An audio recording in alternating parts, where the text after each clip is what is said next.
ছাত্রছাত্রীরা স্বাগতম। আজকে রবি এক্সিয়াটা ও 10 মিনিট স্কুলের যৌথ প্রযোজনায় এইচএসসি প্রোগ্রামে তোমাদের সবাইকে স্বাগতম। তোমাদের সবাইকেই পহেলা বৈশাখ অর্থাৎ বাংলা নববর্ষের শুভেচ্ছা। বাঙালির প্রাণের হৃদয়ের উৎসব হচ্ছে পহেলা বৈশাখ। আশা করি সবাই সুন্দর সুস্থ থাকো এবং খুব সুন্দরভাবে বাকি পরীক্ষাগুলো দাও, এই কামনা করছি। আজকে যেহেতু প্রাণের বৈশাখ, তাই আজকে প্রথমেই পড়াবো আমাদের প্রাণ, তার মানে হচ্ছে হৃৎপিণ্ড। বন্ধুরা, আমরা মানব হৃৎপিণ্ড সম্পর্কে আজকে একটু জানবো এবং মানব হৃৎপিণ্ড কত সহজে আঁকা যায় সেটাও একটু চেষ্টা করব, ঠিক আছে? তো চলো আমরা একটু দেখি, কারণ মানব হৃৎপিণ্ড থেকে তোমাদের অনেকগুলো প্রশ্ন হতে পারে। তো চলো আমরা প্রথমেই মানব হৃৎপিণ্ডের অংশটা একটু দেখে নিই। আমরা একটা কাজ করব, আঁকতে গেলে প্রথমেই একটা কাজ করব, সিআইডি লিখব। এখানে এরকম করে সি আই এরপর ডি, তাহলে মোটামুটি একটা দুটো তিনটা পার্ট পেয়ে যাব আমরা। তো এরপরে যেটা করব, দেখো আমরা এটাকে নিলয়ের অংশটুকু এঁকে নেব। আমরা এখান থেকে নিলয়ের অংশটুকু বুঝে গেছে? আচ্ছা, তাহলে অনিন্দের একটা অংশ পাওয়া যাবে, আর একটু বড় করে দিই। এটাকে একটা অনিন্দ অংশ আর নিলয়ের অংশ। এরপর এই বরাবর বা এখান থেকে আমরা এটাকে এইভাবে করে এইভাবে আঁকতে পারি এবং এরপর আবার এটাকেই পাশে রেখে আবার এখান থেকে এইরকম করে আরেকটা অংশ আঁকতে পারি। তো এভাবে আমরা পুরো হৃৎপিণ্ডটা এঁকে ফেলতে পারি। তাহলে খুব সহজেই মূলত আমাদের হৃৎপিণ্ডটা আঁকতে হতে পারে, এরকম প্রশ্ন দিতে পারে। মানব হৃৎপিণ্ডের চিহ্নিত বা সেম থেকেই দিতে পারে। তো আমরা এই হৃৎপিণ্ডের ছবি আঁকার ক্ষেত্রে এই জিনিসটা খেয়াল করি। তো চলো বন্ধুরা, হৃৎপিণ্ড কিভাবে কাজ করে, হৃৎপিণ্ড নিয়ে আমরা অনেকগুলো প্রশ্ন এই দুটো ছবির মধ্যে দিয়ে দেখব। তার মানে হচ্ছে এই দুটো ছবিতে আমাদের অনেকগুলো প্রশ্নের উত্তর রয়েছে। প্রথমেই চলো আমরা মানব হৃৎপিণ্ডের লম্বচ্ছেদের চিহ্নিত চিত্রটা একটু দেখে নিই। মানব হৃৎপিণ্ডের চিহ্নিত চিত্রের ক্ষেত্রে আমরা যে জায়গাটা এখানে দেখছি, এটা হচ্ছে আমাদের অঙ্কীয় দিক থেকে একটা হৃৎপিণ্ডের লম্বচ্ছেদ। আমার হৃৎপিণ্ড ভাবে আমার বাঁদিকের অঙ্কীয়, এটা আমার অঙ্কীয় দিক, বাঁদিকের হৃৎপিণ্ডটা। এখন এই হৃৎপিণ্ডের যদি লম্বচ্ছেদ করা হয়, তাহলে তোমার হাতের বাম অংশে কিন্তু আমার ডান অনিন্দ, আর তোমার বাম অংশে ডান অংশে আমার বাম অনিন্দ। তাহলে একটু লক্ষ্য করো বন্ধুরা, এটা তুমি যখন লিখতে যাবা, এটা হচ্ছে বাম অনিন্দ তোমার ডান হাতের দিকে, আর এদিকে হচ্ছে ডান অনিন্দ, আর এটা হচ্ছে বাম নিলয়, আর এটা হচ্ছে ডান নিলয়। তাহলে মানুষের হৃৎপিণ্ডে কয়টা প্রকোষ্ঠ? 4টি প্রকোষ্ঠ। এই 4টি প্রকোষ্ঠের মধ্যে আবার দেখো, একটু লক্ষ্য করো, এখানে একটা ভালভ আছে, এটার নাম, এটার দুটো কপাট, এটাকে বলে বাইকাস্পিড ভালভ। আর এখানে একটা ভালভ আছে, এটার 3টা কপাট, এটাকে বলে ট্রাইকাস্পিড ভালভ। তাহলে একটু লক্ষ্য করো তোমরা, এই মানব হৃৎপিণ্ডে যখন বাম অনিন্দ থেকে বাম নিলয়ে আঁকবে, তখন বাইকাস্পিড ভালভ, আর ডান অনিন্দ থেকে ডান নিলয়ে ট্রাইকাস্পিড ভালভটাই কিনবে। এরপর বাইকাস্পিড ও ট্রাইকাস্পিডকে কতগুলো কর্ডি টেন্ডেনি মাংসপেশির মতো হৃৎপেশি এগুলোকে সংযুক্ত করে রাখে। এগুলো সংকোচন প্রসারণ এই ভালভটা খোলে এবং বন্ধ হয়। এছাড়াও একটু লক্ষ্য করো, আমরা এই পাশে দুটো সেমিলুনার ভালভ দিচ্ছি। এই সেমিলুনার ভালভটা অনেকটা এরকম, একটু লক্ষ্য করো বন্ধুরা, এই সেমিলুনার ভালভটা অনেকটা এরকম, এবং এই সেমিলুনার ভালভটা দিয়ে রক্ত একদিকে যেতে পারে কিন্তু বিপরীত দিক থেকে আসতে পারে না। তার মানে এরাও একমুখী ভালভ। আসলে হৃৎপিণ্ডে বাইকাস্পিড, ট্রাইকাস্পিড আর দুটো সেমিলুনার ভালভ। এই সেমিলুনার ভালভ যেহেতু অ্যাওর্টার গোড়ায় থাকে, এটাকে অ্যাওর্টিক ভালভ বলে, আর এটা পালমোনারি ধমনির গোড়ায় থাকে, তাই এটাকে পালমোনারি ভালভ বলে। তাহলে আমরা দেখতে পাচ্ছি ট্রাইকাসপিড বাল্ব, যেটা বাম অলিন্দ বাম নিলয়ের মাঝখানে থাকে। ট্রাইকাসপিড বাল্ব ডান নিলয় ডান অলিন্দ ডান নিলয়ের মাঝখানে থাকে। আর ঠিক ফুসফুসীয় ধমনির গোড়ায় থাকে হচ্ছে ফুসফুসীয় গোড়ায় পালমোনারি কপাটিকা, এবং অ্যাওটা বা মহাধমনির গোড়ায় আছে অ্যাওটিক বাল্ব। বুঝা গেছে? এবার চলো এখানে যেই সমস্ত শিরা বা ধমনী প্রবেশ করেছে সেগুলি তুলনা করব। এখানে দেখো দুটো বাম ফুসফুস থেকে বাম পালমোনারি শিরা এবং ডান ফুসফুস থেকে ডান পালমোনারি শিরা প্রবেশ করে। এবং এটা দেখো এই ডান পালমোনারি শিরা এখানে দুটো ছিদ্র এবং বাম পালমোনারি শিরা এখানে দুটো ছিদ্রের মাধ্যমে অক্সিজেনযুক্ত রক্ত নিয়ে আসে। অবাক করার বিষয়, তাই না? আমরা একটু পরে ব্যাখ্যা করছি এখানে কিভাবে অক্সিজেনযুক্ত রক্ত আসে। এবার চলো এখানে আবার কার্বন ডাইঅক্সাইড যুক্ত রক্ত নিয়ে এখানে দেখো ঊর্ধ্ব মহাশিরা, কার্বন ডাইঅক্সাইড দুদিকে দুটো ঊর্ধ্ব মহাশিরা এসে এখানে প্রিক্যাবল বা ঊর্ধ্ব মহাশিরা চলে আসে বাম ও ডান, এবং এদিকে আছে নিম্ন মহাশিরা। নিম্ন মহাশিরা কার্বন ডাইঅক্সাইড যুক্ত রক্ত দিয়ে চলে আসে ডান অলিন্দে। তাহলে আমরা কি কি আঁকলাম? বাম অলিন্দের 4টা পালমোনারি শিরা আর ঊর্ধ্ব আর নিম্ন মহাশিরা হচ্ছে ডান অলিন্দে, যা প্রবেশ করে এখানে দুটো ছিদ্রের মাধ্যমে। এবার দেখো নেক্সট পোর্শনে এই ক্ষেত্রে আমরা ডান নিলয় থেকে দুটো পালমোনারি ধমনী বের হয়ে আসছে। আমাদের আসলে এই ধমনীটার পোর্শনটা আসলে এই পালমোনারি ধমনীতে কার্বন ডাইঅক্সাইড যুক্ত রক্ত যে ডান অলিন্দে আসে সেটা ডান নিলয় হয়ে এই পালমোনারি ধমনীর মাধ্যমে, পালমোনারি মানে হচ্ছে ফুসফুস, তাহলে ফুসফুসে চলে যায়। আচ্ছা, আর এই জায়গায় দেখো একটি অ্যাওটা বা মহাধমনী তৈরি করে এরা চলে যাচ্ছে পুরো দেহে অক্সিজেনযুক্ত রক্ত নিয়ে। তো আমরা বন্ধুরা কিভাবে ছবিটার কোন কোন জায়গায় কি কি রয়েছে সেটা আমরা দেখলাম। এবার চলো আমরা একটা হৃৎপিণ্ডকে একটু দেখে নিই। হৃৎপিণ্ডের পোর্শনটা এভাবে একটা হৃৎপিণ্ড রয়েছে। এই হৃৎপিণ্ডের যদি আমরা দেখি তাহলে দেখো এই অংশে এখানে এটা কি বলতো? হ্যাঁ, এটা হচ্ছে ডান অলিন্দ তোমার বাম হাতের দিকে, আর এটা হচ্ছে বাম অলিন্দ তোমার ডান হাতের দিকে। আর এটার এটাও কিন্তু যেহেতু এটা বাম অলিন্দ এটা বাম নিলয়, আর এটা যেহেতু ডান অলিন্দ তাই এটা হচ্ছে ডান নিলয়। তাহলে এইভাবে হার্টের অবস্থান। এখন এই হার্টটা কিভাবে কাজ করে সেটা নিয়ে আমাদের প্রশ্ন। দেখো অলিন্দ যখন সংকোচন হয় নিলয় তখন প্রসারণ হয়, আর নিলয় যখন সংকোচন হয় অলিন্দ তখন প্রসারণ হয়। হার্ট কিন্তু এভাবে বিট করে, ঠিক আছে? তো অলিন্দের সংকোচন আর প্রসারণ, এই নিলয়ের সংকোচন প্রসারণ সৃষ্টি হয়। তাহলে এখন আসো আমরা একটু দেখি যদি কিভাবে কাজটা করে। প্রথমেই এই দুটো অলিন্দ একসাথে প্রসারণ হলো। নিলয় কিন্তু তখন কি সংকোচন। অলিন্দ যখন প্রসারণ হয় তখন এখানে বায়ুশূন্যতাজনিত টান কাজ করে। আমরা কি করি? মুখে যখন বায়ুশূন্য করে ফেলি আর সামনে যদি কর্ক লাগানো থাকে তাহলে আমাদের কোনো কোমল পানীয় থাকলে সেটা উঠে আসে, কারণ কি? বায়ুশূন্যতাজনিত টান কাজ করে।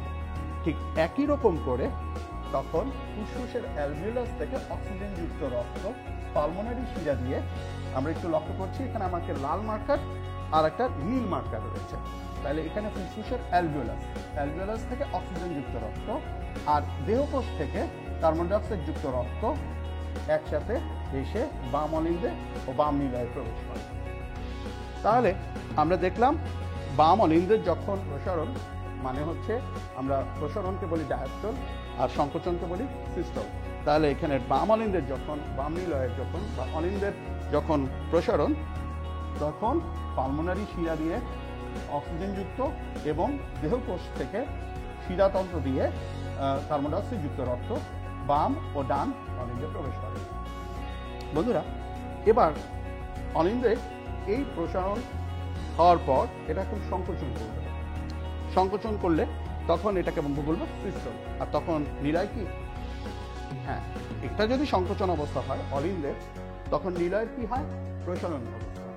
তখন দেখা যায় এই বাইকাস্পিড ভালভ কর্ডি টেন্ডিনির মাধ্যমে খুলে যায়, ফলে বাম অলিন্দ থেকে বাম নিলয়ে এবং ডান অলিন্দ থেকে ডান নিলয়ে যথাক্রমে অক্সিজেনযুক্ত রক্ত, লাল রক্ত, বাম অলিন্দ থেকে বাম নিলয় আর ডান অলিন্দ থেকে ডান নিলয় নীল রক্ত চলে আসে। বন্ধুরা, এইভাবে দুটো চলে আসবে।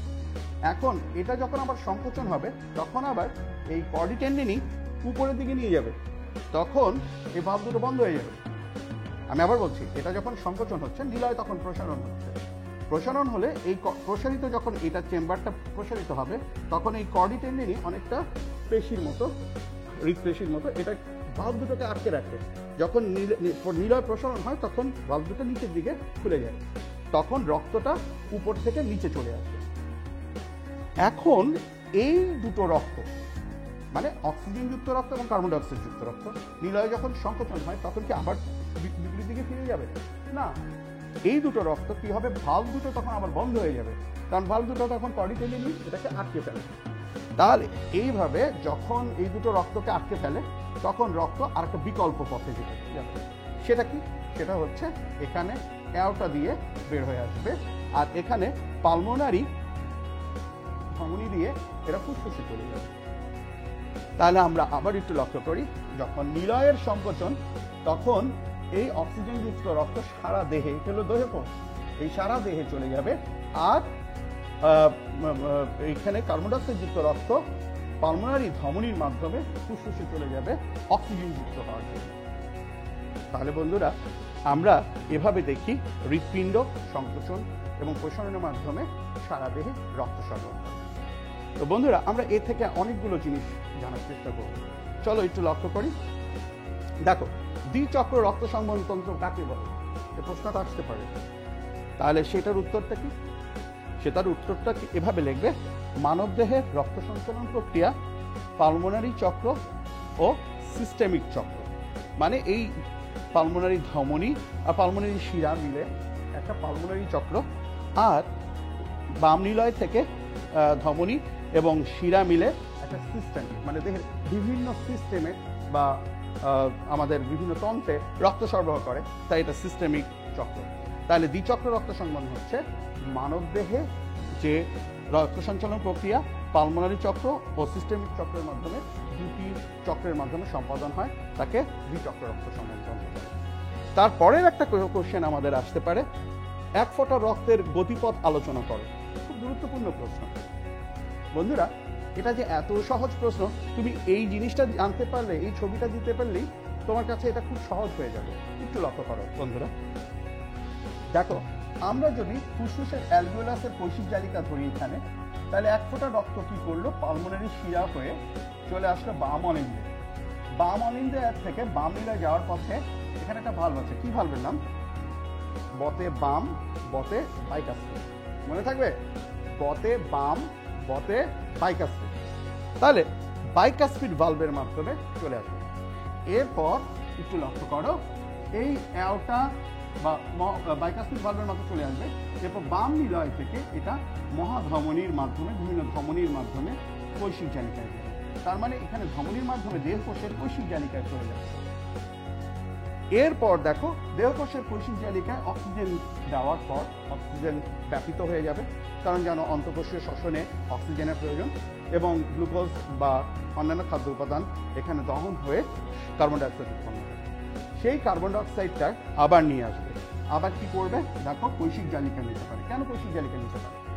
কারণ কৈশিক জালিকা এক স্তর বিশিষ্ট স্কোয়ামাস এপিথেলিয়াল দিয়ে তৈরি, কিন্তু ধমনী শিরা কখনোই কিন্তু এক স্তর দিয়ে না, ধমনী শিরা 3 স্তর বিশিষ্ট, যে কারণে কোনো জিনিস ধমনী বা শিরা থেকে কখনো দেহকলায় বা দেহকলা থেকে ধমনী বা শিরার গহ্বরে আসে না।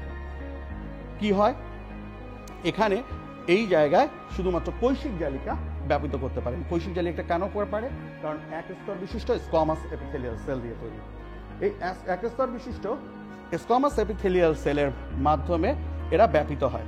এবং এরপরে দেখো, এরপরে কার্বন ডাই অক্সাইড যুক্ত রক্ত শিরা হয়ে চলে আসে ডান অলিন্দে। তাহলে কোথায় আসবে? ডান অলিন্দে। ডান অলিন্দে থেকে আবার চলে যাবে ডান নিলয়ে, ডান নিলয় থেকে আবার পালমোনারি ধমনীর মাধ্যমে ফুসফুসের কৈশিক জালিকায় চলে আসবে। তাহলে এই একটা ছবি তোমাকে দ্বিচক্রের সমস্যার সমাধান দিচ্ছে, সংজ্ঞার ব্যাখ্যাটাও তোমাকে বুঝিয়ে দিচ্ছে। দ্বিতীয় প্রশ্ন, এক ফোঁটা রক্তের গতিপথ, সেটাও দেখিয়ে দিচ্ছে। বন্ধুরা, তোমরা কিন্তু এভাবে একটা চক্রও কিন্তু উপস্থাপন করতে পারো খাতার ভিতরে, ঠিক আছে? এরপরে বা প্রবাহ পথ দেখাতে পারো বর্ণনার পরে। এরপরে আরেকটা প্রশ্ন হচ্ছে, হৃৎপিণ্ডের মাধ্যমে রক্তের প্রবাহ পথ বর্ণনা করো। তোমরা এটা খুবই গুরুত্বপূর্ণ। হৃৎপিণ্ডের মাধ্যমে রক্তের প্রবাহ পথ হৃৎপিণ্ড কিভাবে করে? যখন অলিন্দের সংকোচন হয়, বিশেষ করে প্রসারণ হয় বাম অলিন্দ বাম নিলয়, তখন কি হয়?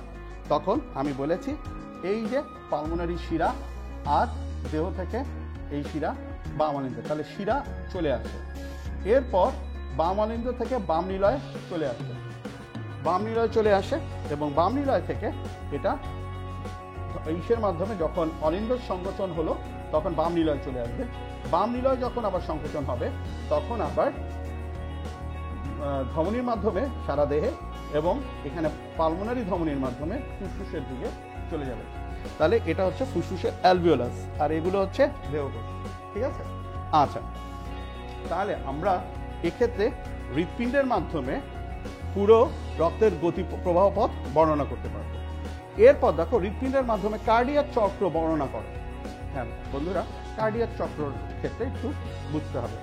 নিলয়ের সংকোচনজনিত ঘাতচাপ, নিলয়ের সংকোচন হলে দেখা যায় বিশেষ করে বাম নিলয় থেকে অ্যাওর্টা বা মহাধমনী যখন যায় তখন আমাকে হাতের মধ্যে আমাকে রেডিয়াল ধমনী আমাকে ঘাতচাপ দেয় দিচ্ছে, বিশেষ করে নিলয় যখন সংকোচন হয়। তাহলে এই সংকোচনের হওয়ার পর যখন আবার প্রসারণ হয় তখন এটা একটা বিট। আমরা জানি যে সরল দোলকের দোলনকাল হচ্ছে ডান দিক দিয়ে ঘুরে বাম দিকে গিয়ে আবার ডান দিকে যাওয়া, পূর্ণ দোলন। ঠিক একই রকম একটা নিলয় যখন সংকোচন হয়ে আবার প্রসারণ হয় সেটাই হচ্ছে আমার একটা বিট, ঠিক আছে? তাহলে এখন দেখো, মানুষের 70 থেকে 80 বার যদি হয় একটা বিট বা 1 মিনিট বা 60 সেকেন্ডে, তাহলে একটা বিটের জন্য 0.8 সেকেন্ড প্রয়োজন। কত সেকেন্ড? 0.8 সেকেন্ড। তাহলে এখন চলো কার্ডিয়াক চক্রে কিভাবে কাজ হচ্ছে দেখো। অলিন্দের সংকোচনের জন্য সময় লাগে 0.1 সেকেন্ড। তাহলে একটা সংকোচনে 0.1 সেকেন্ড, কিন্তু আমার একটা বিটে কত সময়? 0.8 সেকেন্ড। তাহলে অলিন্দের সংকোচনে যদি 0.1 সেকেন্ড লাগে, তাহলে প্রসারণে অবশ্যই লাগবে 0.7 সেকেন্ড। এবং অলিন্দ এই দুটো সংকোচন হয় যখন, তখন 0.1 সেকেন্ডে রক্ত এখান থেকে এখানে চলে আসতে পারে। আবার এটা ভরতে সময় লাগে 0.7 সেকেন্ড। এরপর দেখো নিলয়ের ক্ষেত্রে, আমরা নিলয়ের ক্ষেত্রে প্রসারণ যখন হয় মানে অলিন্দের সংকোচন 1 সেকেন্ড, কিন্তু নিলয় তার রক্ত ভরতে 0.5 সেকেন্ড সময়। তাহলে আবার এক্ষেত্রে তার বিটটা কত? 8 সেকেন্ড। তাহলে 0.5 সেকেন্ড হলে বাকিটা আবার সংকোচন করতে কত সময় লাগবে? 0.8 থেকে 0.5 বিয়োগ দিলে 0.3 সেকেন্ড। তাহলে সংকোচনের ক্ষেত্রে 3 সেকেন্ড সময় লাগবে। তাহলে বন্ধুরা, এই ছবিটার মাধ্যমে তুমি এইটারও ব্যাখ্যা দিতে পারো কার্ডিয়াক চক্রের। এরপর চলো আমরা আরেকটা জিনিস জানতে চেষ্টা করি, সেটা হচ্ছে কৈশিক জালিকাকে। এটা আমি বলেছি এর আগেই। ধমনী শিরার মধ্যে পার্থক্য লিখো, খুবই গুরুত্বপূর্ণ।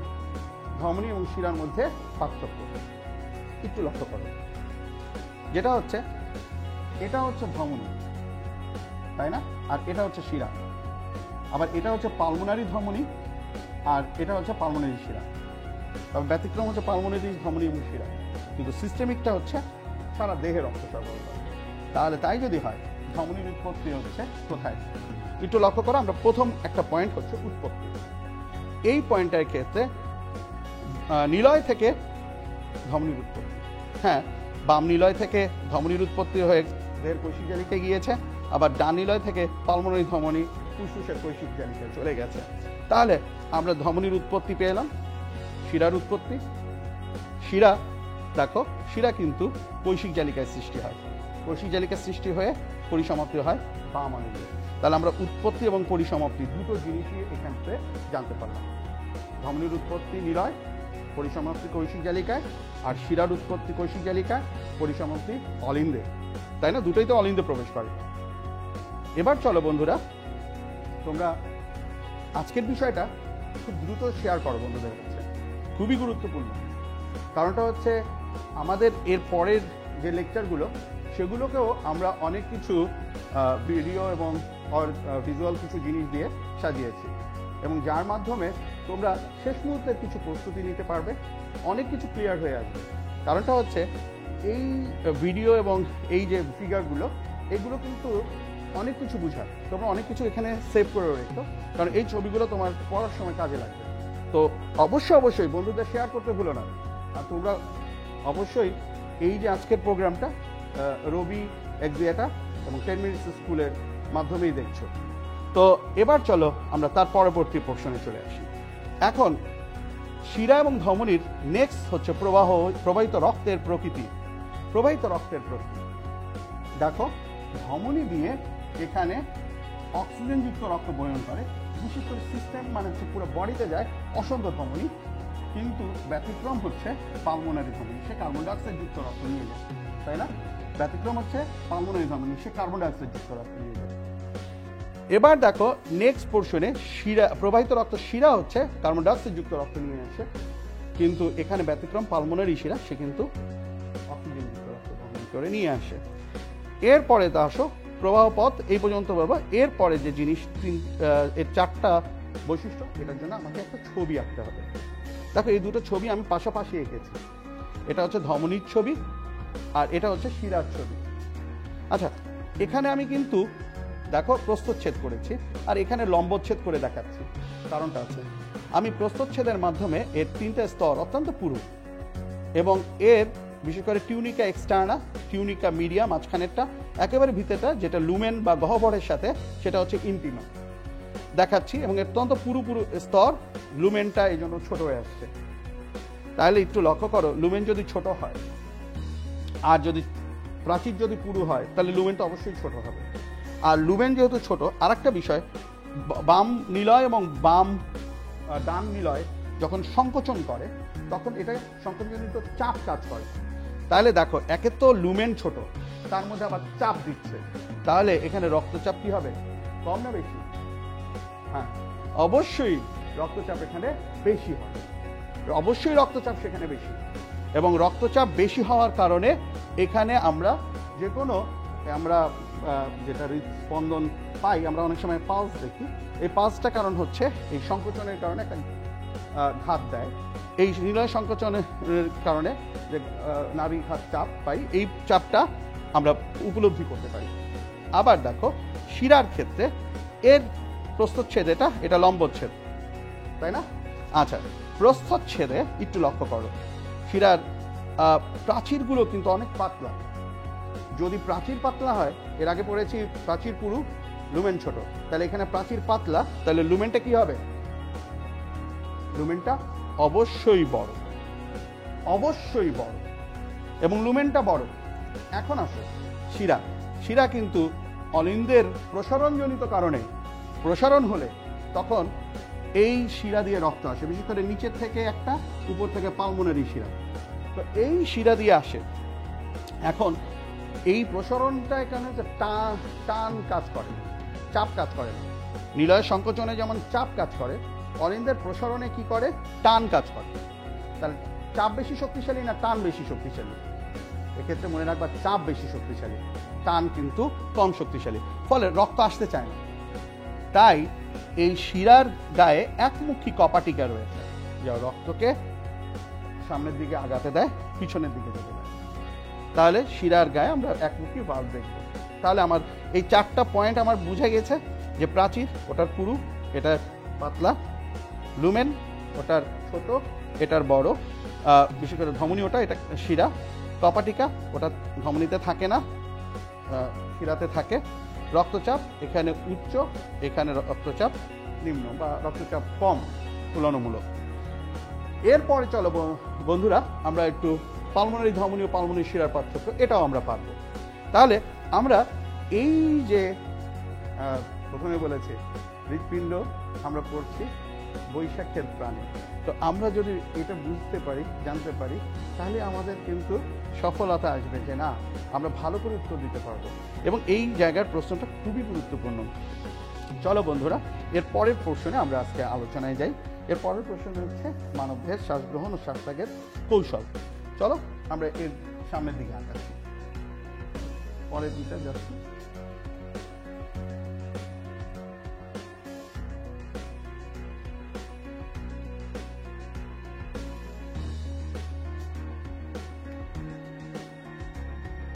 আমরা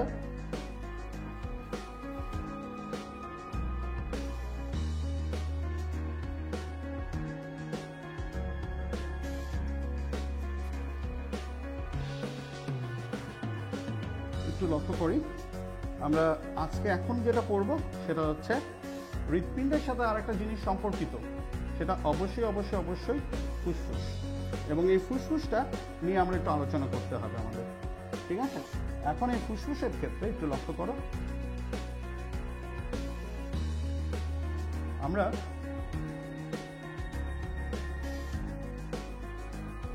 দেখছি, একটু লক্ষ্য করো। এখন আমরা ফুসফুসের অংশটা একটু দেখতে পাই। আমাদের ফুসফুসে প্রথমেই আছে নাসারন্ধ্র, তারপর নাসা গহ্বর, তারপর আছে গলবিল, তারপর রয়েছে ল্যারিংস অর্থ শ্বাসনালী, ষড়যন্ত্র বা ভয়েস বক্স, ঠিক আছে? এরপর আছে ট্রাকিয়া বা শ্বাসনালী, তারপর ব্রঙ্কাস দুটো, এবং ব্রঙ্কিওল, এবং লাস্টে রয়েছে অ্যালভিওলাস। এই কিন্তু আমাদের পুরো শ্বসনতন্ত্রের অংশ নয়, আরও কিছু জিনিস আছে যারা আমাদের শ্বাস গ্রহণ ও শ্বাস ত্যাগে সহযোগিতা করে। তার মধ্যে আছে এখানে কুরশুকা বা রিবস এবং ইন্টারকোস্টাল পেশি। আমরা প্রত্যেকটা রিবসের মাঝখানে ইন্টারকোস্টাল পেশি থাকে, আর আছে হচ্ছে ডায়াফ্রাম বা মধ্যচ্ছেদা। ডায়াফ্রাম বা মধ্যচ্ছেদা হচ্ছে বক্ষ গহ্বর ও উদর গহ্বরকে পৃথককারী পর্দা। এখন কথা হচ্ছে এখানে শ্বাস গ্রহণ ও শ্বাস ত্যাগের ক্ষেত্রে কিভাবে কাজ করে, ঠিক আছে? আমরা একটু দেখি, এটা একটা ভিডিও আমরা দেখতে চাচ্ছি, ভিডিওটা আমরা একটু দেখবো এখন। চলো।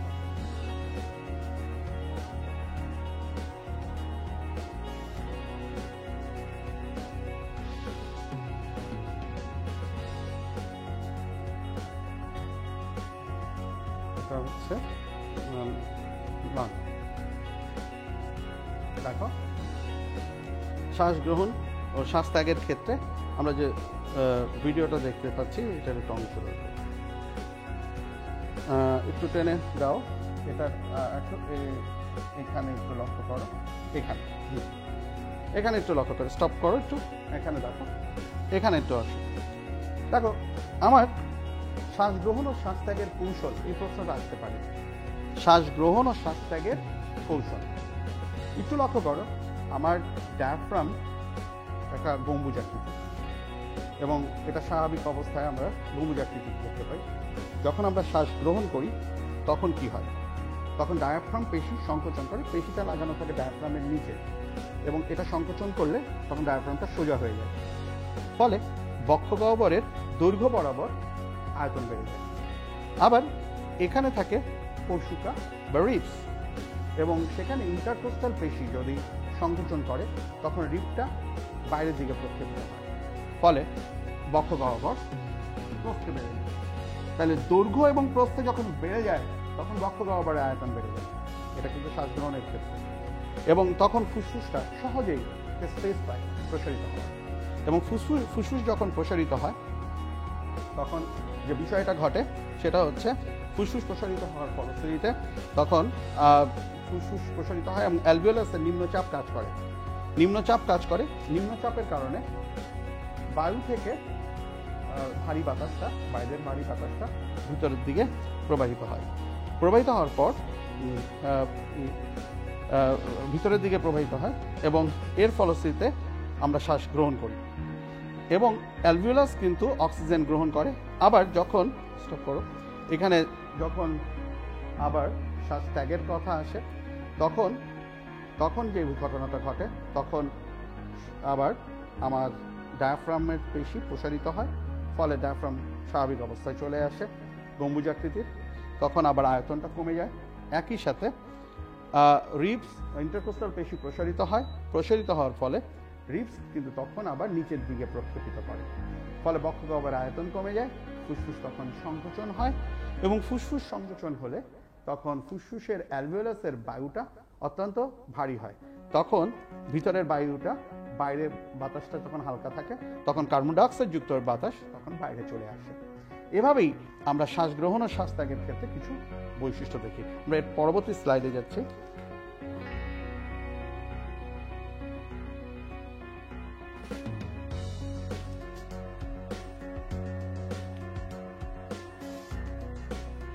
দেখো বন্ধুরা, আমরা এই জিনিসটাই এখন একটু লক্ষ্য করি। দেখো আমাদের এখানে দেখানো হচ্ছে মানব শরীরের শ্বাস প্রশ্বাস কৌশলটা একটু লক্ষ্য করো।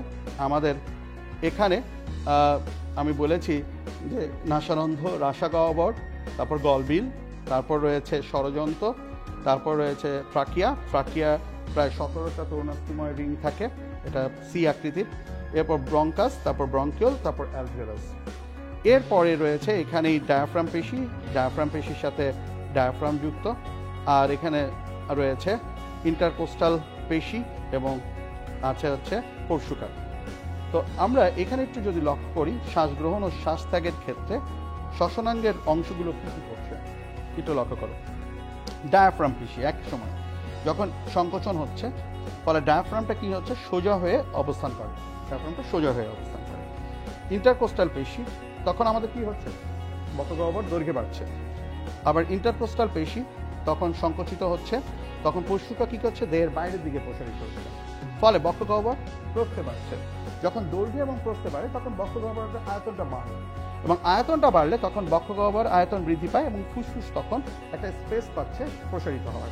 ফুসফুস যখন স্পেস পায় প্রসারিত হওয়ার, তখন অ্যালভিওলাস কিন্তু বায়ুশূন্যতাজনিত টান কাজ করে। বায়ুশূন্যতাজনিত টান কাজ করার কারণে তখন কি হচ্ছে, তখন বায়ু প্রবাহ হচ্ছে আমার নাসারন্ধ্র থেকে অ্যালভিওলাসের দিকে, আর তখন গ্যাসেরও বিনিময় হচ্ছে। বন্ধুরা, এভাবেই তোমরা শ্বাস গ্রহণ ও শ্বাস ত্যাগের কৌশলটা পয়েন্ট আকারে দেখবে, কারণ যত পয়েন্ট করে লিখবে তত যারা খাতা পর্যবেক্ষণ করবে নিরীক্ষক, তাদের জন্য খুব সুবিধা হবে। এবং ছবি তো অবশ্যই দিতে হবে, এটার সাথে অবশ্যই শ্বাস গ্রহণ ও শ্বাস ত্যাগের যে ছবিটা আছে তোমাদের বইয়ে সেটা দিতে হবে। এবার আরেকটা জিনিস একটু খেয়াল করো যে মানুষের 23 সপ্তাহ বয়সে প্রথম কিন্তু অ্যালভিওলাসের ভিতরে সারফেক্টেন্ট, অবশ্যই এটা সারফেক্টেন্ট, ঠিক আছে, এটা লিখতে গেলে অনেকের ভুল হতে পারে। তো এই ক্ষেত্রে সারফেক্টেন্ট ক্ষরণ হয়, এবং এই ক্ষেত্রে এই সারফেক্টেন্ট থাকার কারণে অ্যালভিওলাস কিন্তু খুব সহজেই অক্সিজেন গ্রহণ ও কার্বন ডাইঅক্সাইড ত্যাগ করতে পারে। তো চলো বন্ধুরা, এরপরে আমরা একটা জিনিস, গুরুত্বপূর্ণ বিষয় একটু দেখে নিই। সেটা হচ্ছে আমরা যে ছবিটা এর আগে দেখিয়েছিলাম সেটার মতো এই ছবিটা, এবং এই ছবিটাই আসলে কাজ করে। এটা হচ্ছে অক্সিজেন এবং কার্বন ডাইঅক্সাইড পরিবহন, ঠিক আছে। আমরা অক্সিজেন এবং কার্বন ডাইঅক্সাইড পরিবহনটা একটু লিখবো, এবং এর সাথে সাথে আমরা অন্তঃশ্বসন ও বহিঃশ্বসনের পার্থক্য দেখব। চলো আমরা অক্সিজেন পরিবহনে প্রথমে যাই, ঠিক আছে। অ্যালভিওলাসের এই অংশ থেকে অক্সিজেন পরিবহন করে প্রায়, দেখো 70% অ্যালভিওলাস কিন্তু ভৌত দ্রবণ, মানে রক্ত, পানির আন্তঃনাবিক স্থানে যেমন অক্সিজেন দ্রবীভূত থাকে, তেমনি মাছ শ্বাস প্রশ্বাস করে, ঠিক একই রকম করে এই 2% রক্তরসের ভৌত দ্রবণ হিসেবে থাকে। এর 0.2 ml অফ অক্সিজেন থাকে পার 100 ml ব্লাড। এরপরে দেখো রাসায়নিক যৌগ রূপে হয় 98%। কিভাবে? আমরা হিমোগ্লোবিনের সাথে দেখি অক্সিজেন যুক্ত হয়ে অক্সিহিমোগ্লোবিন রূপে সঞ্চারিত হচ্ছে। তো এভাবে আমরা দেখি এই পার্টে এভাবে সঞ্চারিত হচ্ছে। এখন দেখো একটু আরেকটা বিষয়, কার্বন ডাইঅক্সাইড এইখানে যে বিষয়টা ঘটছে সেটা কিন্তু আমাদের বহিঃশ্বসনের পার্ট। এখানে শ্বাস গ্রহণ শ্বাস ত্যাগ চলছে, সেটা আমরা একটু আগে আলাপ করলাম। এরপর বাকিটা হচ্ছে পালমোনারি শিরা, বামানিন্দ, বাম নিলয় এবং ধমনির মাধ্যমে সেটা হচ্ছে অক্সিজেন পরিবহন। এবং কোষের ভিতরে অক্সিজেন যেখানে গ্লাইকোলাইসিস, অ্যাসিটাইল কোয়ে, ক্রেবস চক্র, ইটিএস চক্র চলছে, সেটা হচ্ছে অন্তঃশ্বসনের বিষয়। এবং তারপর সেখান থেকে যে কার্বন ডাইঅক্সাইডটা উৎপন্ন হয় সেটা আবার এখানে চলে আসে। এখন এই কার্বন ডাইঅক্সাইড পরিবহনটা হবে কীভাবে? যেমন এখানেও ভৌত আর রাসায়নিক যেমন আছে, এখানে অবশ্য আমরা রক্তরস আর রক্তকণিকার ক্ষেত্রে বিশেষ করে লোহিত রক্তকণিকার অবস্থানটা দেখি। দেখো ভৌত দ্রবণদ্রব্যে শতকরা 5 ভাগ হয়। দেখো কিভাবে পানির সাথে কার্বন ডাইঅক্সাইড বিক্রিয়া করে অ্যানহাইড্রেজ এনজাইমের মাধ্যমে এখানে কার্বনিক অ্যাসিড তৈরি করে, যেটা প্রতি হাজার এক অণু এটা সঞ্চালিত হয়। এটা H পজিটিভ আর বাইকার্বনেট মূলক তৈরি করে। এরপর দেখো এটা হচ্ছে রক্তরসে, আবার লোহিত রক্তকণিকার মধ্যে পানি থাকে, সেখানেও কিন্তু একই রকম। এবার কার্বামিনো যৌগরূপে এটা হচ্ছে বিশেষ করে প্রোটিন, রক্তরসে থাকে প্রোটিনের কোনো না কোনো জায়গায় অ্যামাইনো মূলক থাকে। সেই অ্যামাইনো মূলকের সাথে কার্বন ডাইঅক্সাইড বিক্রিয়া করে কার্বামিনো প্রোটিন তৈরি করে। আর লোহিত রক্তকণিকায় হিমোগ্লোবিনের সাথে এরা কি করে, হিমোগ্লোবিনটা একটা মেটালোপ্রোটিন, হিম মানে আয়রন আর গ্লোবিন হচ্ছে গ্লোবুলিন প্রোটিন। তাহলে এক্ষেত্রে এটার কোনো না কোনো জায়গায় অ্যামাইনো মূলক থাকবে এবং তার সাথে কার্বন ডাইঅক্সাইড বিক্রিয়া করে কার্বামিনো হিমোগ্লোবিন রূপে পরিবাহিত হবে। আমরা এখানে দেখতে পাচ্ছি কার্বামিনো হিমোগ্লোবিন রূপে পরিবাহিত হচ্ছে। এরপরে বাইকার্বনেট, আমরা জানি রক্তরসে সবসময় সোডিয়ামের লবণ থাকে আর রক্তকণিকায় থাকে পটাশিয়ামের লবণ। তাহলে এখানে যদি বাইকার্বনেট সৃষ্টি হয় তাহলে রক্তরসে সেটা সোডিয়াম বাইকার্বনেট আর রক্তকণিকায় সেটা পটাশিয়াম বাইকার্বনেট রূপে সঞ্চালিত হবে। তাহলে আমরা এর মাধ্যমে অক্সিজেন এবং কার্বন ডাইঅক্সাইড পরিবহন প্রক্রিয়াটা জানতে পারছি এই ছবির মাধ্যমে। এরপর একটু লক্ষ্য করো বহিঃশ্বসন আর অন্তঃশ্বসন একটু পার্থক্য দেখে নিই। একটু লক্ষ্য করো, এটা কিন্তু একটা ভৌত প্রক্রিয়া, শ্বাস গ্রহণ শ্বাস ত্যাগ, এটা একটা ভৌত প্রক্রিয়া, এখানে কোনো রাসায়নিক বিক্রিয়া হয় না। কিন্তু এখানে হচ্ছে গ্লাইকোলাইসিস, অনেক জৈব যৌগ তোমরা ফার্স্ট পার্টে পড়েছো যে গ্লাইকোলাইসিস আছে, প্রচুর এখানে মাইটোকন্ড্রিয়ায় ঘটে, ক্রেবস চক্র, ইটিএস চক্র, এবং সেখানে প্রচুর এনজাইম থাকে। এনজাইম কিন্তু জৈব রাসায়নিক বিক্রিয়াগুলো সংঘটিত করে। তাহলে এক্ষেত্রে ভৌত প্রক্রিয়া এটা হচ্ছে জৈব রাসায়নিক প্রক্রিয়া, ঠিক আছে। এটা কিন্তু দেহের শ্বসনাঙ্গে ঘটে, এটা কিন্তু কলাকোষে ঘটে, ঠিক আছে। এখানে এনজাইমের উপস্থিতি দরকার হয় না, এখানে এনজাইমের উপস্থিতি প্রয়োজন আছে। এখানে শক্তি উৎপাদন হয় না, এখানে শক্তি উৎপাদন হয়। তাহলে আমরা অনেকগুলো পার্থক্য এর মাধ্যমে দেখলাম। আর এছাড়াও লিখতে পারো যে এটা 2টো ধাপ, এটা হচ্ছে 4টি ধাপে ভাগ করা। তো বন্ধুরা, আমরা খুব দ্রুত অন্যান্য বন্ধুদেরকে একটু জানিয়ে দেই যে আমরা বাকি যে অংশটা আছে ওই অংশটাও আমরা কিছু ভালো ভালো জিনিস শিখব, যেগুলো আমাদের সামনের পরীক্ষা আছে সেটা প্রস্তুতি নিতে খুব সহায়তা করবে। এবার চলো বন্ধুরা, আমরা এর পরের পোর্শনে একটু চলে যাই, যেটা খুবই গুরুত্বপূর্ণ, সেটা হচ্ছে কিডনি। একটু লক্ষ্য করো, মানুষের উদরে গহ্বরে পৃষ্ঠ দিকে 2টো কিডনি আছে এবং এই কিডনি দুটো থেকে ইউরেটার, দুটো মূত্রনালী এবং তারপর একটা মূত্রথলি ব্লাডার এবং একটা ইউরেথ্রা বের হয়ে আসে। তো এক্ষেত্রে এই দুটোর মধ্যে দেখা যাচ্ছে আমার যেটা হচ্ছে ডর্সাল আউটা দিয়ে ধমনী অক্সিজেনযুক্ত রক্ত অবশ্যই নয়, তারা ইউজ করে। আমরা শরীরে যত নাইট্রোজেন যুক্ত বর্জ্য উপাদান আছে সেটা নিয়ে যায় এবং নিয়ে এটা ফিল্টার করে। কিডনি হচ্ছে একটা ঠাকুর যন্ত্র, সেকে পরিশোধিত রক্ত নিয়ে আসে শিরা। আমরা এটাই একটু কনফিউজ হয়ে থাকে অনেকে, মনে করি যে ধমনী দিয়ে মনে হয় বিশুদ্ধ রক্ত যায় আর শিরা দিয়ে মনে হয় দূষিত রক্ত, ছোটবেলা থেকে অভ্যস্ত, কিন্তু আসলে তা না। বিষয়টা হচ্ছে ধমনী, এখানে রেনাল ধমনী দিয়ে অক্সিজেন যায়, কিডনিটা কাজ করতে গেলে যে অক্সিজেন প্রয়োজন সেই অক্সিজেন যায়, তার সাথে নাইট্রোজেন জাতীয় বর্জ্য পদার্থগুলো যায়, অ্যামোনিয়া, ইউরিয়া, থাইউরিয়া, ক্রিয়েটিনিন এগুলো যায়। আবার সেগুলো পরিশোধিত হয়ে এই রেনাল শিরা দিয়ে আবার এখানে ইনফেরিয়র ভেনা কেভা বা নিম্ন মহাশিরা দিয়ে হৃৎপিণ্ডে চলে যায় পরিশোধিত রক্ত। তাহলে আমাদের এই বিষয়টা একটু বুঝতে হবে। চলো আমরা একটা ভিডিও দেখি। ভিডিও দেখলে আমরা বুঝতে পারবো বৃক্কের গঠনগতটা, বৃক্কে কীভাবে মূত্র সৃষ্টি হয়। চলো এক্ষেত্রে আমরা কিডনি এটা দেখি, এই পাশে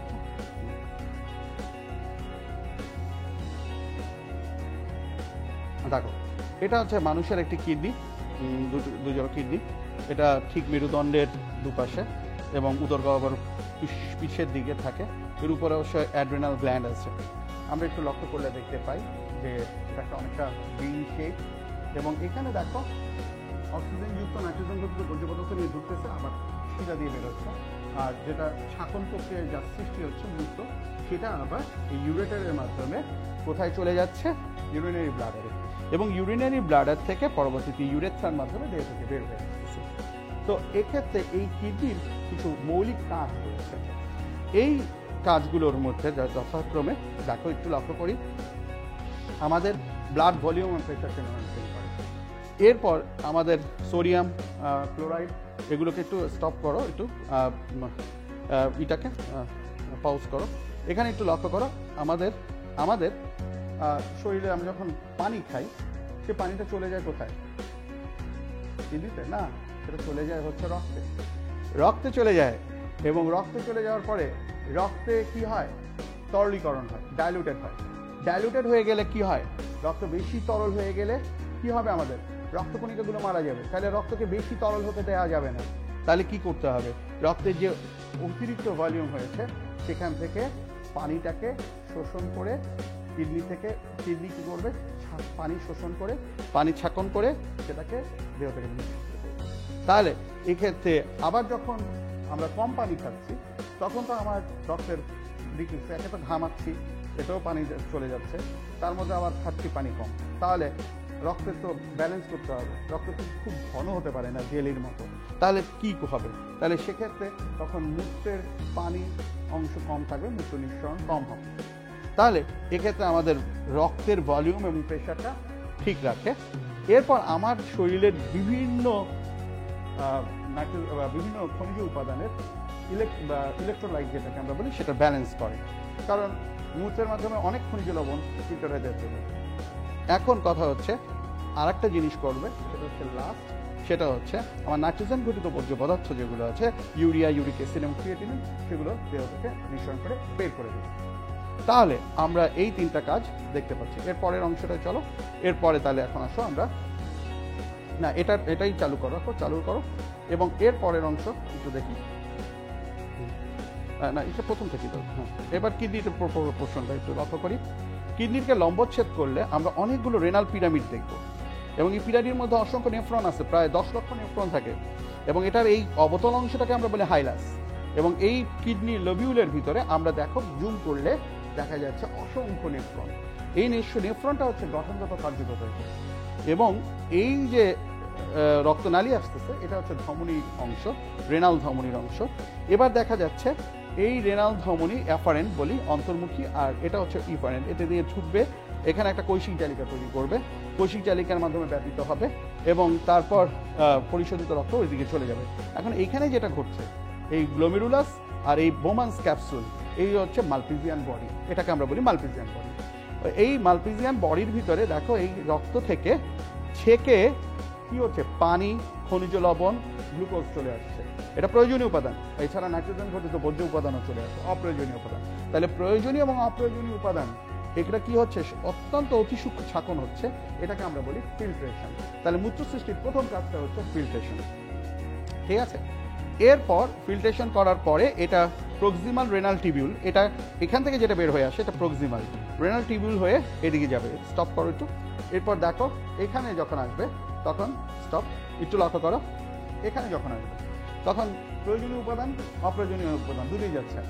এটা হচ্ছে প্রক্সিমাল লুপ অফ হেনলি, এরপর তারপর থাকবে ডিস্টাল। তো এই লুপ অফ হেনলি এবং প্রক্সিমাল এই অংশ থেকে প্রয়োজনীয় উপাদানগুলো আবার কিছু আবার ওই যে ইফারেন্ট যেটা অন্তর্মুখী হয়েছিল তার একটা অংশটা আবার বহির্মুখী ছিল, সেটাই আবার এখানে পেরিটিউবুলার ক্যাপিলারি বা আরেক ধরনের কৈশিক জালিকা। এক্ষেত্রে মনে রাখবা, অন্তর্মুখী ধমনী আর বহির্মুখী ধমনী গ্লোমেরুলাস তৈরি করে, আর বহির্মুখী ধমনী আবার এই নেফ্রনের অংশ বা বৃক্কনালীগুলোর চারদিকে পেরিটিউবুলার ক্যাপিলারিস তৈরি করে। পেরিটিউবুলার ক্যাপিলারিসে যখন যায় রক্ত, তখন এই ক্ষেত্রে এই রক্তনালী থেকে আবার কিছু প্রয়োজনীয় উপাদান আবার রক্তে ফিরে যায়। যেমন হচ্ছে আমাদের ফিল্ট্রেশন হতে পারে 125 ঘন সেন্টিমিটার পানি, তার মধ্যে 124 ঘন সেন্টিমিটার পানি আবার রক্তে ফিরে আসতে পারে। তাহলে গ্লুকোজ চলে আসতে হবে, খনিজ লবণগুলোকে চলে আসতে হবে, তাহলে তো আমি গ্লুকোজ চলে গেলে আমার শরীরে কাজ করার কোনো শক্তি পাবো না, সামর্থ্য হবে না। এরপরে দেখো এটাকে আমরা বলছি রিঅ্যাবজর্পশন বা পুনঃশোষণ, এটাকে বলা হচ্ছে রিঅ্যাবজর্পশন বা পুনঃশোষণ। এরপরে একটু আবার চালু করো, দেখো এই পুনঃশোষণ। তারপরে দেখো এই ক্ষেত্রে দেখো একটু লক্ষ্য করো, এটা বোমান্স ক্যাপসুল, এটা প্রক্সিমাল নালিকা, এটা লুপ অফ হেনলি, এটা ইউ এর মতো ছোট চিকন, আর এটা ডিস্টাল কনভলিউটেড টিউবিউল। এই যে প্রক্সিমাল কনভলিউটেড টিউবিউল বা সম্মুখবর্তী পেঁচানো নালিকা। তারপর আছে লুপ অফ হেনলি, এই যে এটা ইউ আকৃতির হয়, এটা চিকন, এটা চাইতে এই দুটোর চাইতে কিন্তু এটা চিকন করে আঁকতে হবে। এই ছবিটা আসতে পারে, এই ছবিটা আসতে পারে। বৃক্কের গঠনগত কার্যগত একক ছবি আঁকো, ডিস্টাল কনভলিউটেড টিউবিউল, দুর্বত পেঁচানো, এবং তারপর আছে সংগ্রহ নালিকা। তো এই জায়গাটায় কিন্তু মূলত গ্লোমেরুলাসে কিন্তু ফিল্ট্রেশন বা ছাকন হয়, আর এই জায়গাটায় হবে আরও দুটো প্রক্রিয়া, একটা হচ্ছে পুনঃশোষণ আর একটা হচ্ছে সিক্রেশন বা নিঃসরণ। তাহলে এখন দেখো একটু লক্ষ্য করো, আমি একটা জিনিস লক্ষ্য করতেছি, এই রেনাল ধমনীটা কিন্তু যে একেবারে বৃক্কের পরিধির দিকে বা কর্টেক্সের দিকে প্রসারিত হয়ে গেছে, তাহলে এই কর্টেক্সের দিকে গেল কেন? কারণ ওই যে গ্লোমেরুলাসটা ওই সাইডেই আছে, এবং ওই গ্লোমেরুলাসের পোর্শনটা এই জায়গায় থাকে বলেই এখানে অ্যাফারেন্ট ধমনিকা এখানে আসে। তাহলে এই জায়গায় এই অ্যাফারেন্টটা সহজেই আসতে পারছে, কারণ এটা কর্টেক্সের দিকে বা পরিধির দিকে। আর এরপরে এই অ্যাফারেন্ট এখানে গ্লোমেরুলাস তৈরি করলো, এটা একটা কৈশিক জালিকা, আর এটা হচ্ছে ইফারেন্ট। ঠিক আছে, আচ্ছা, ইফারেন্ট থেকে আবার বৃক্কের নল, এই যে এটা হচ্ছে বোমান্স ক্যাপসুল, তারপর তো বৃক্কীয় নালিকা, বৃক্কীয় নালিকার চারদিকে আবার পেরিটিউবুলার ক্যাপিলারিস তৈরি করছে। দেখো এটা আবার পেরিটিউবুলার ক্যাপিলারিস তৈরি করছে। তাহলে ইফারেন্ট থেকে কিন্তু পেরিটিউবুলার ক্যাপিলারিস করে, এবং এই অংশে পুনঃশোষণ এবং নিঃসরণ দুটো কাজ হয়। পুনঃশোষণ এবং নিঃসরণ দুটো কাজ হচ্ছে। দেখো এদিকে একটু স্টপ করে দিও, যখন দেখে একটু স্টপ। এটা হচ্ছে পুনঃশোষণ, যে আমার যা ছাকন হয়েছে তার মধ্যে প্রয়োজনীয় এবং অপ্রয়োজনীয় উপাদান আছে, এবং এই প্রয়োজনীয় এবং অপ্রয়োজনীয় উপাদান আবার রক্তে চলে আসছে, আর আবার এখানে কিছু অপ্রয়োজনীয় উপাদান ছিল, মানে সবটুকু কিন্তু নাইট্রোজেন জনিত ক্ষারীয় উপাদানগুলো কিন্তু ফিল্ট্রেশন হয়নি, কিছু অংশ এখানে রক্তে ছিল, সেগুলো আবার এখানে নিঃসরণ হচ্ছে। তাহলে এখানে পুনঃশোষণ এবং নিঃসরণ, এখানে একটু ভুল আছে, তোমাদের একটু জ্ঞাতব্য, কারণ যারা হয়তো বা এটা কম্বিনেশন হয়নি, এটা হচ্ছে রিঅ্যাবজর্পশন আর এটা হচ্ছে সিক্রেশন, এটা একটু ভুল আছে, এটা দেখার দরকার নেই, তবে এই জায়গাটুকু মনে রাখতে হবে, এটা হচ্ছে রিঅ্যাবজর্পশন আর এটা হচ্ছে সিক্রেশন। তাহলে মূত্র তৈরি হয় তিনটি উপায়ে, ফিল্ট্রেশন, রিঅ্যাবজর্পশন, সিক্রেশন। তাহলে আমরা এই তিনটা উপায়ে মূত্র সৃষ্টির প্রক্রিয়া দেখব। এরপরে চালু করো। তারপরে দেখো নেক্সট পোর্শনে এভাবে ছাকন হওয়ার পর সেই শিরাগুলো কিন্তু পরিশোধিত রক্তগুলো নিবে কিভাবে? আমরা জানি যে ছাকন করার পরে যেগুলো গ্লোমেরুলাস পেরিটিউবুলার ক্যাপিলারিস থেকে এই শিরাগুলো উৎপত্তি হয়। এবার আসো সেই ইউরিন ফর্মেশন বা মূত্র সৃষ্টির প্রক্রিয়াগুলো বলছে ফিল্ট্রেশন বা ছাকন, তারপর রিঅ্যাবজর্পশন বা পুনঃশোষণ, আর তৃতীয় নম্বর হচ্ছে সিক্রেশন বা নিঃসরণ। ঠিক আছে বন্ধুরা, তাহলে এবার চলো আমরা একটু দেখে নিই যে এভাবেই কিন্তু কাজ করে। এবার আসো নেক্সট আবার আমরা একটু যাই, আমাদের কপিতে যাই, তাহলে আমরা এর বাকি অংশগুলো দেখতে পাবো। এরপর এটা রাখো, এইখানে একটু লক্ষ্য করি, দেখো এখানে তো কিভাবে এখানে এই ইলেকট্রোলাইটগুলো আসলে বিশেষ করে সোডিয়াম, পানি পুনঃশোষণ হয় কিভাবে, সোডিয়াম শোষণ হয় কি, আমরা জানি যে বেশি ঘনত্ব থেকে কম ঘনত্বের দিকে দ্রবের সঞ্চালনকে আমরা মানে দ্রাবকের সঞ্চালন ব্যাপন বলি। তো এখানে একটু লক্ষ্য করো, এই ক্ষেত্রে অভিস্রবণ বলি, এখানে একটু লক্ষ্য করো, এখানে যখন ফিল্টার হচ্ছে তখন এটা 300 মলিকুলার পার লিটারে আছে, এখানে আছে, এবং এখান থেকে যখন যাচ্ছে তখন প্রচুর পরিমাণ পানি শোষণ করছে, ফলে এখানে ঘনত্ব বাড়তেছে। ঘনত্ব বাড়ার পরে এখানে দেখো এটা প্রক্সিমাল রেনাল টিউবিউল, এটা লুপ অফ হেনলি। তো এখান থেকে যখন ঘনত্ব বেড়ে যায় তখন আবার কি হচ্ছে, তখন আবার খনিজ উপাদানগুলো শোষণ হচ্ছে, ফলে হচ্ছে কি পানি শোষণ, খনিজ উপাদান, দুটোই তো উপকারী উপাদান, তাই না? তাহলে এখানে শোষণ হওয়ার কারণে এটা আবার ঘনত্ব কমে যাচ্ছে, কমে যাওয়ার পরে এখানে আবার সেই একই ব্যালেন্সে আসতেছে যে ব্যালেন্সে ছিল, এবং এরপরে যখন আবার এদিকে যেতে থাকে তখন প্রচুর পরিমাণ পানি শোষণ হতে থাকে। এরপরের অংশটা একটু আমরা আসি, এবার আমরা কিডনির যে আমাদের কিভাবে কিডনি মানবে কাজ করে বা মানবের রেচনে বৃক্ষের ভূমিকা, এই প্রশ্নটা আসতে পারে, এবং এই কারণে আমরা একটু দেখাচ্ছি, একটু লক্ষ্য করো। এটা আমরা কি করি যখন আমাদের রক্তে বিশেষ করে বেশি ঘনত্ব হয়ে যায়, যখন আমরা খুব ঘামাই বা যে কারণে খেলাধুলা করি, তখন আমাদের কিন্তু রক্তে পানি কমে যায়, কনসেন্ট্রেশন বা রক্তের ঘনত্ব বেড়ে যায়। রক্ত বাড়লে তখন আমাদের পিউটারি গ্ল্যান্ডের, বিশেষ করে হাইপোথ্যালামাস থেকে আমাদের প্রোস্টাগ্ল্যান্ডিন, মনোঅ্যামিন এগুলোকে প্রণোদিত করে। পিউটারি গ্ল্যান্ড থেকে অ্যান্টি ডাইউরেটিক হরমোন বা এডিএইচএ রিলিজ করে। তাহলে আমি আবার বলছি, যখন আমার রক্তে কনসেন্ট্রেশন হয়ে যায় তখন রক্ত ব্যালেন্স করতে হবে। তাহলে কী করতে হবে? রক্ত থেকে পানি বের করতে দেওয়া যাবে না। সেক্ষেত্রে কী করতে দরকার? অ্যান্টি ডাইউরেটিক হরমোন নিঃসরণ হবে, যা কী করবে দেখি এখানে কী করবে, এরা ডিস্টাল টিবিউল এটাকে ইনক্রিজ দ্য পারমিবিলিটি, তখন পারমিবিলিটি বেধন ক্ষমতাটা বাড়িয়ে দিবে।